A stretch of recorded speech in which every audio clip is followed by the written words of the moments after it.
beggars. What do you mean by beggars? Beggars. I mean, look, our governors are giving you palliatives, rice, a cup of rice, like they give in Sudan or Afghanistan or northern Gaza. In a country like Nigeria, I think that terrible in the country at the moment. no, they are. I mean, this is the way our politicians have made it. Nigeria is a very rich country. We have no reason whatsoever to be poor. We have no reason to be hungry. We have no reason for our children not to be educated.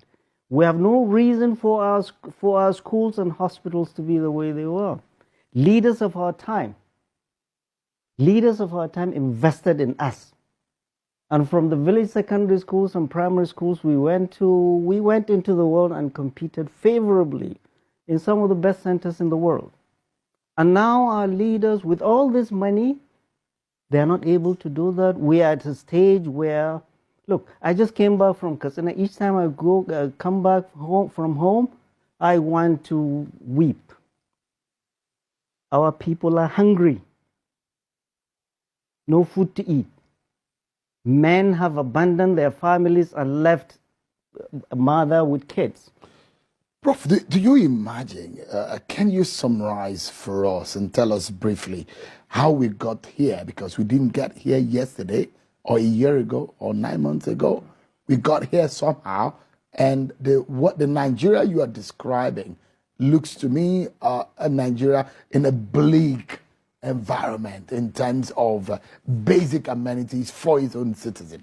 Yeah, leaders of our time, like I said, I mean, they were better custodians of that which they were entrusted with. The primary problems of all we are going through are two things: corruption and bad governance. End of story. Say no more.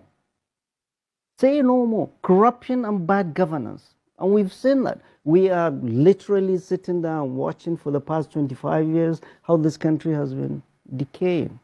All this insecurity you see, all this hunger you see in the land, leave it at corruption and bad governance. See where we are today. Our president, on the day he was inaugurated, without even having his team ready, without consulting anybody, without looking at the balance sheet of the country, without knowing what the problems are, just switched up and took off subsidy without having a plan to mitigate all these problems. And this is why we are seeing that. Those who said it was a perfect decision for the time. But maybe from what you're saying that he didn't look at the books, look, what should he have done differently? Look, I'm a doctor. You don't write a prescription to a patient without listening to the patient and examining the patient.